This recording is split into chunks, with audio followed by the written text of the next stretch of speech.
Muy buenas noches, bienvenidos a Abre los Cielos, el último espacio del día en torno a Dios. Esta serie Recordar.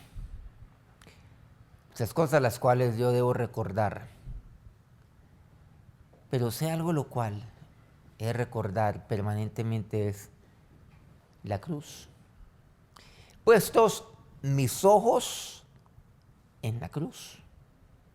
Bueno, seguramente aquí se nos viene a la cabeza este pasaje de Hebreos 12, versículo 2. Puesto los ojos en Jesús, el autor y consumador de la fe, el cual, por el gozo puesto delante de él, sufrió la cruz, menospreciado el oprobio, y se sentó a la diestra del trono de Dios. Veamos aquí, antes de seguir avanzando, en otro par de versículos de este mismo capítulo. Puestos mis ojos, de ahí no puedo desviarlos. ¿En quién? En Cristo. ¿Pero quién es él? Mira aquí cómo comienza. Autor y consumador de la fe. No olvidemos que acabamos de salir del capítulo anterior, que es Hebreos 11, que es el gran libro, o más bien el gran capítulo de la fe. Pero mis ojos deben estar puestos en Cristo, el consumador y la fe, el autor y consumador de la fe de cada uno de estos hombres, de allá atrás, que acabamos, que seguramente vemos en el capítulo anterior, que es Hebreos 11. No, mis ojos están puestos en Él. Por eso dice, el cual por el gozo puesto delante de él sufrió la cruz. Él se fue. El gozo lo llevó a sufrir ahí la cruz. ¿Cómo no poner mis ojos en la cruz del Señor? Pero ¿saben lo que dice aquí? Menospreciando el oprobio. Él menospreció el oprobio. Miren lo que aquí me dice. Me habla de sufrimiento, me habla de oprobio. ¿Cómo? ¿Cómo enfrentó el sufrimiento? No podemos decir que superó el sufrimiento, porque Él sufrió. Es lo mínimo que podemos decir. Pero ¿cómo enfrentó el sufrimiento? El gozo puesto delante de Él. Y el oprobio, a ese sí, menospreció el oprobio. No a quienes lo estaban injuriando, no a quienes lo estaban señalando, no a quienes, no a aquellos que se estaban burlando de él, no, sino el oprobio. No. Menospreció todos aquellos puñetazos, todas aquellas burlas, todos aquellos señalamientos. Aunque para aquellos que lo golpearon, para ellos también. Para ellos también. A ellos también se les ofreció el perdón. Pero cada uno de ellos debía tomar una decisión. Seguramente no la tomaron. Aunque sí, seguramente aquel soldado, cuando lo vio en la cruz. Y se sentó a la diestra de Dios. Pero lo que dice el versículo 3: considerad a aquel que sufrió tal contradicción de pecadores contra sí mismo. Considerad. ¿Qué considerar? El considerar me lleva a detenerme, a pensar, a recordar. ¿A quién? A aquel que sufrió tal contradicción de pecadores contra sí mismo. Una contradicción. Fue a la cruz.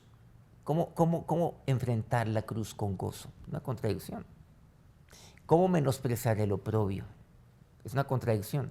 Pero ¿saben a qué contradicción se me está refiriendo aquí especialmente? La contradicción de pecadores contra sí mismo. La contradicción de amar a aquellos pecadores que lo estaban crucificando, a ustedes y a mí. Para que vuestro ánimo no se canse hasta desmayar. El ánimo es recordar.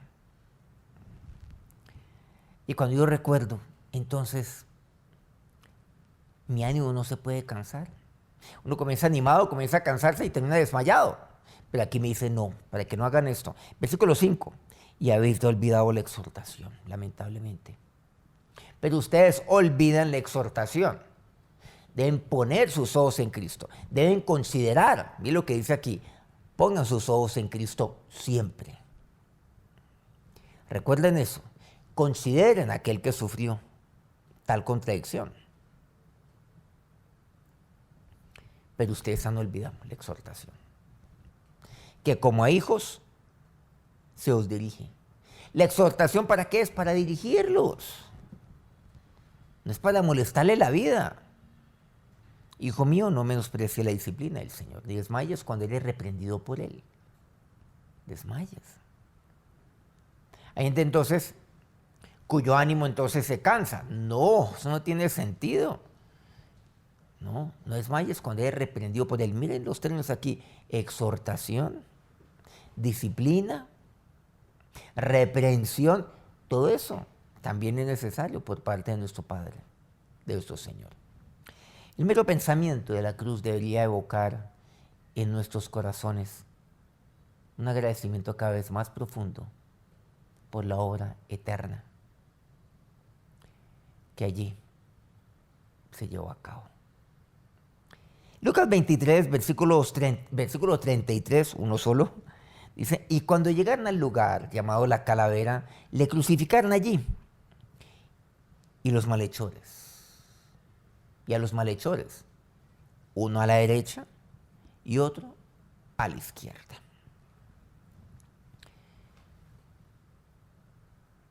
Los romanos, aquellos romanos que estaban allí en esa tierra pues, de Israel, ejecutaron a muchos. Y la ejecución a veces se lleva a cabo claro, por la menor de las ofensas. A veces decimos y pensamos que la crucifixión era para la ofensa más grande de todas. Claro, esa es la ejecución capital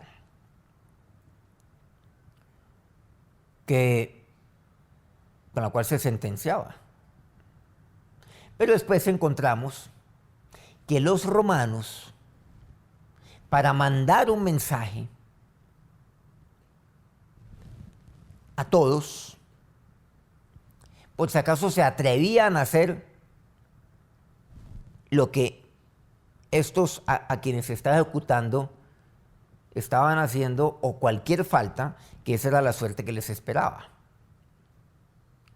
Entonces, con esto lo que querían era causar un efecto inhibitorio, o sea, un efecto disuasivo, que se inhibieran siquiera en pensar en violar la ley, en siquiera cuestionar. Entonces, a veces por una falta menor, también se castigaba de esta manera. Ellos fueron los que inventaron este espantoso método de ejecución, el de la crucifixión. Ellos, los romanos. Pero de una manera sorprendente, esto había sido profetizado con detalle en el Salmo 22. Muchísimo tiempo antes, siglos antes del surgimiento de Roma como imperio. Había sido ya anunciado. Con toda probabilidad muchos habían sido ejecutados, inclusive ahí en el Calvario. Seguramente cuando se ejecutan, cuando se condena y se ejecuta esa pena, en este caso la pena capital, sin duda alguna, muchos no habían cometido falta alguna. Sin duda alguna, ahí ya habían inocentes que no cometieron una falta por la cual los acusaron concretamente.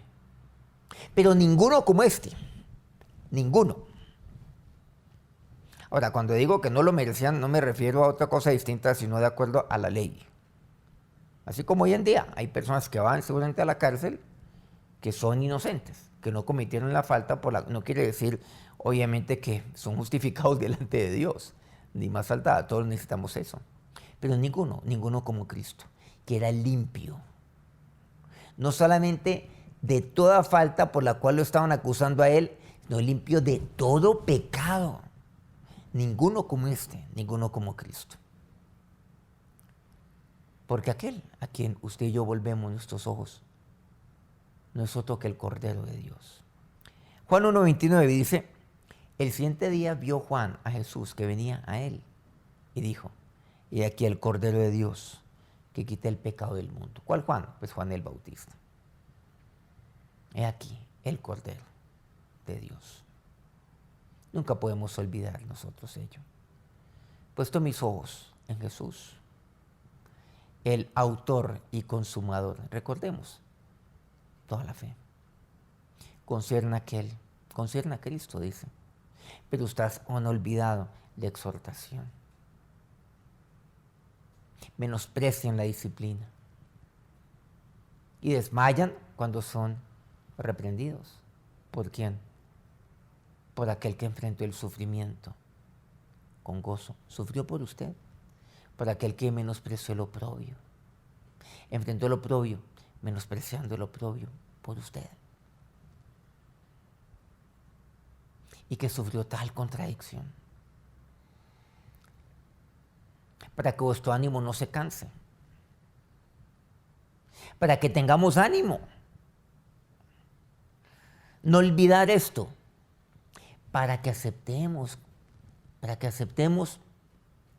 y con amor la exhortación que se nos da como hijos. No olvidar esto para no menospreciar la disciplina del Señor y para no desmayar cuando Dios ha reprendido por Él. Nunca olvide esto, jamás. Por eso nunca pierda de vista al Señor, nunca pierda de vista la cruz y el Cordero de Dios. Un Cordero sin defecto y sin mancha, como dice Pedro. Primero de Pedro 1, 18 y 19 dice, sabiendo que fuisteis rescatados de vuestra propia vana manera de vivir, la cual recibisteis de vuestros padres, no con cosas corruptibles, como oro o plata, sino con la sangre preciosa de Cristo, como un cordero sin mancha y sin contaminación. Miren aquí, sabiendo que fuisteis rescatados. Recordar porque fui rescatado. Recordar, rescatar. Y ustedes recuerden que ustedes vivían vanamente. Eso es lo que aquí me está diciendo. Sabiendo que fuiste rescatados de vuestra vana manera de vivir. Su vida era vana. A ver. Ay, no, es que yo era tan feliz. No era vana. Seguramente usted estaba feliz con lo que estaba haciendo. Pero su vida era totalmente vana. ¿De qué servía? Tiene vanidades. O sea, totalmente vacía. Hoy nos han dado cuenta que están haciendo una apología a eso. No importa que su vida sea vana. Disfrute el ya, el ahora, no importa el mañana. Ustedes fueron rescatados de esto. De una vida sin sentido. Una vida sin un propósito. Hoy en día no importa. No importan aquellos 3 puntos o aquellas 3 preguntas. Yo debo saber aquí de dónde vengo. Segundo, ¿qué estoy haciendo aquí? Y tercero, ¿yo para dónde voy? Entre otras preguntas, sí, yo sé quién soy y demás, sí. ¿De dónde vengo? Yo vengo a los lomos de Abraham. ¿Quién soy hoy? Soy su hijo, hijo de mi padre, siervo de mi Señor. ¿Para dónde voy? Voy para estar siempre con mi Señor. Allá voy. No importa lo demás. El resto, siendo importante, viene a ser secundario. Lo importante es que yo voy a estar con mi Señor. ¿Y qué es lo que dice? La cual recibisteis de vuestros padres. Fuisteis rescatados de vuestra vana madre de vida.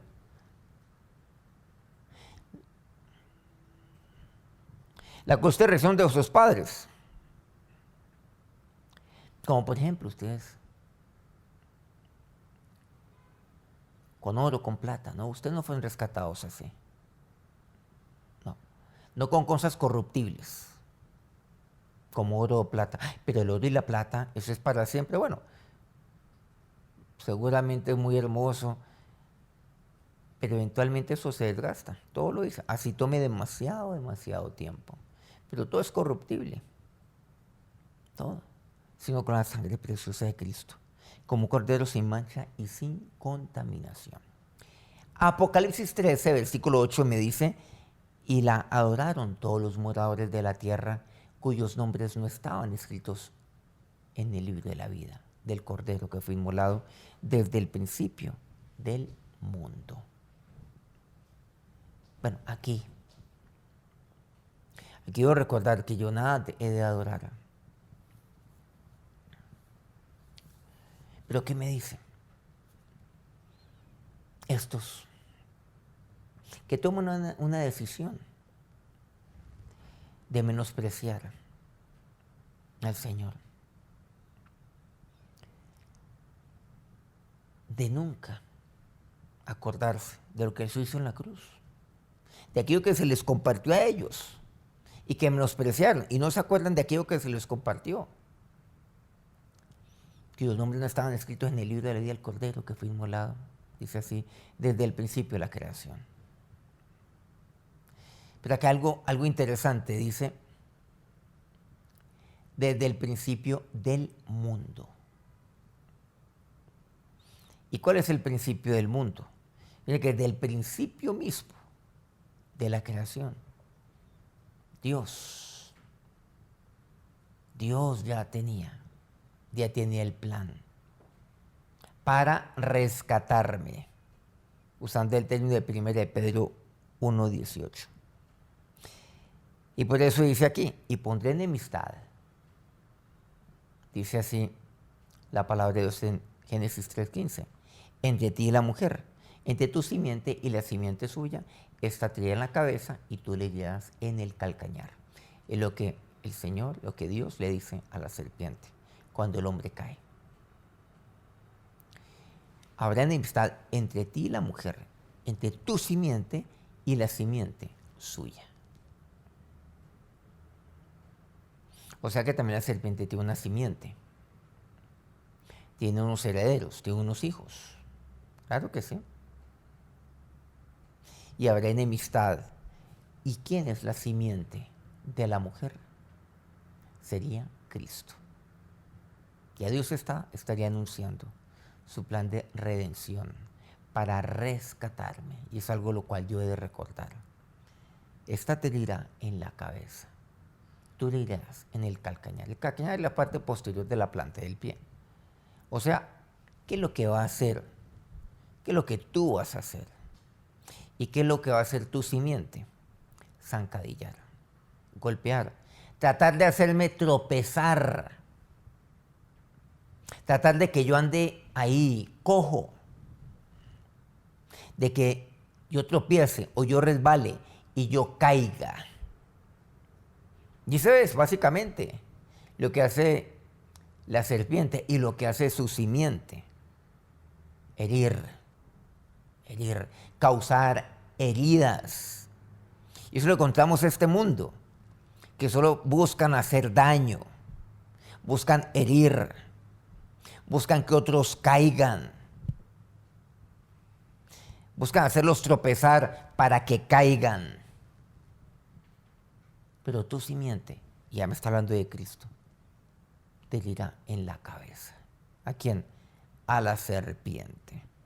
Por eso el dicho que hoy conocemos, que la serpiente se mata por la cabeza. Hay que tomarlo desde la cabeza. Y eso es lo que hará. Nunca podemos olvidar esto. Pero la muerte de nuestro Señor, la muerte del Cordero, adquiere unas proporciones maravillosamente infinitas. Cuando reconocemos que su muerte fue una muerte de sacrificio por y para nosotros.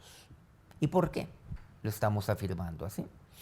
Bueno, no lo digo yo, lo dice su palabra. 1 Pedro 2:21 dice, pues para esto fuisteis llamados, porque también Cristo padeció por nosotros, dejándonos ejemplo para que sigáis sus pisadas, el cual no hizo pecado ni se halló engaño en su boca, quien cuando le maldecían no respondía con maldición.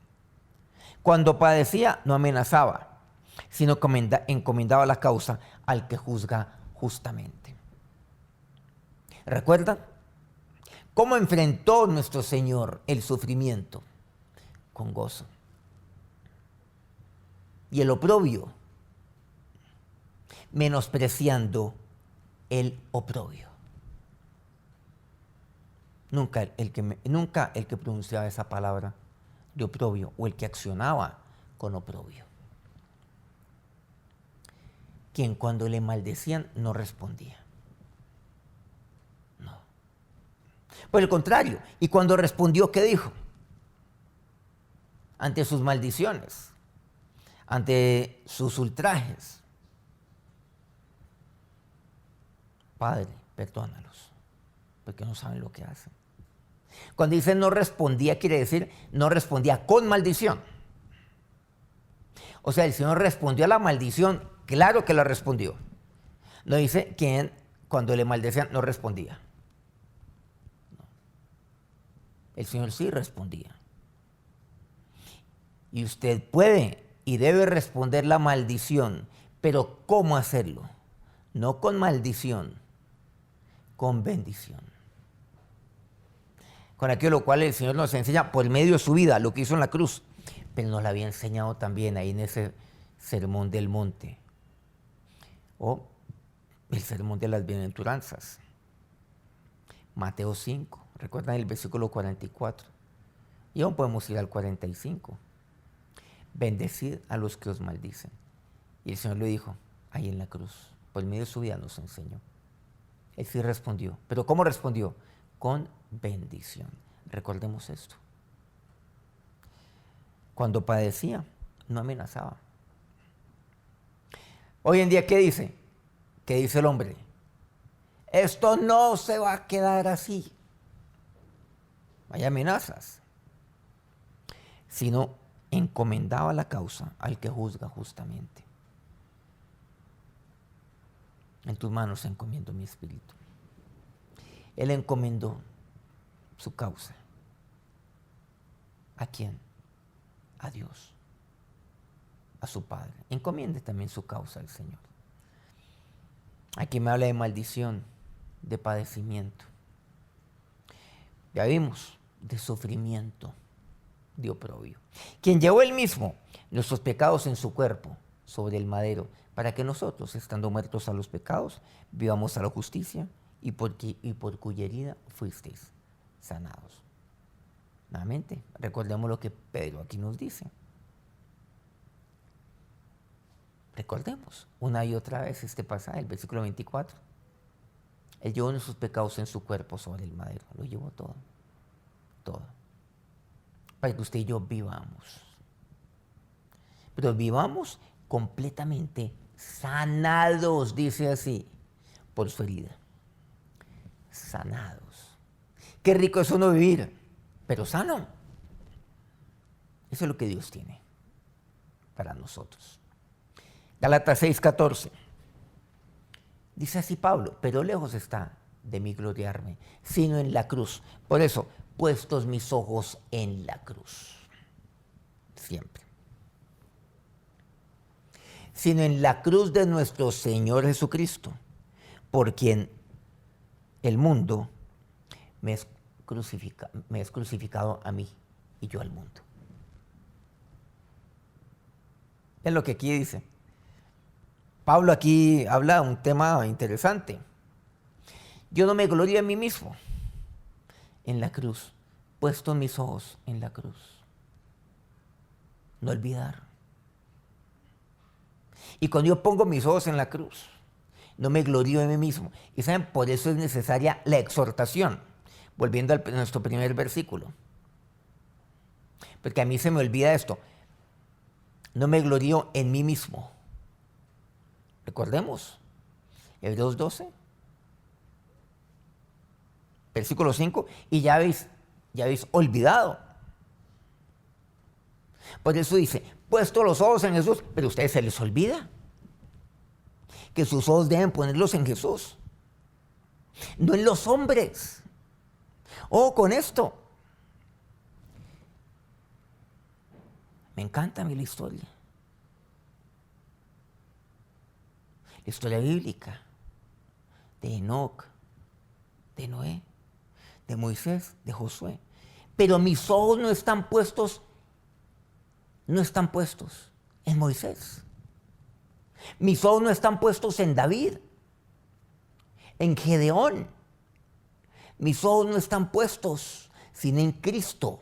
Por eso el capítulo 12 viene después del capítulo de la fe, que es el 11. Puesto los ojos en Jesús. ¿Qué quiere decir? No pongo mis ojos en hombres, sino en Cristo. Dios pone hombres en mi vida. Aún para que pastoreen mi vida, para que me apacienten, para que me cuiden. Pero no para que yo ponga mis ojos en ellos. Porque entonces, al ponerme mis ojos en ellos, ¿qué es lo que va a pasar? ¿Qué es lo que va a suceder? Estos aún pueden fallar y entonces mi corazón va a desmayar, como dice aquí la palabra de Dios. No, mis ojos están puestos en Cristo, únicamente. Y nunca olvide eso, nunca. Pero qué triste, tantos hijos de Dios, después de tantos años, ponen sus ojos en los hombres. En Cristo. Si ni siquiera hemos de ponerlo en aquellos hombres de Hebreos 11, que hombres y mujeres de Hebreos 11, mucho menos en los de hoy. Son siervos de Dios, instrumentos de Dios, ministros del Señor. Y por usados que sean por Dios, no puedo poner mis ojos en ellos. Y esto es una exhortación. Acéptala. Como hijo se os dirige, nunca olvide eso. La exhortación, la disciplina, la reprensión.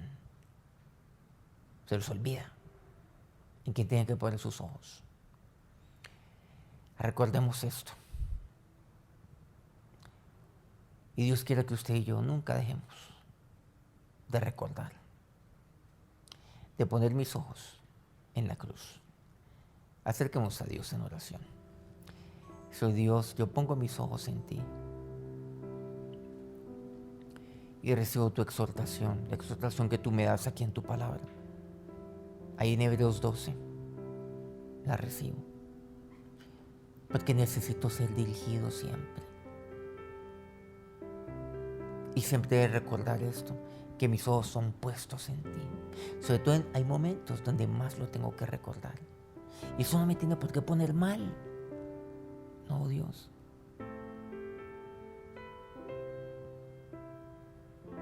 Aún hombres fallan, pero tú nunca, Jesús. Por eso yo he de poner mis ojos en aquel que nunca falla, en el único que es fiel, y eres tú. De lo contrario, voy a vivir inestable. De lo contrario, voy a desmayar, como dice aquí tu palabra. Mi ánimo va a desfallecer hasta desmayar. ¿Pero por qué? Porque mis ojos no están puestos en ti. Y se me olvida. Y mis ojos no están puestos en la cruz. Bienvenido, Dios, sea tu exhortación, tu disciplina, tu reprensión a mi vida, mi Señor y Dios. Ahora, que la bendición de aquel que enfrentó el sufrimiento con gozo los bendiga en esta noche.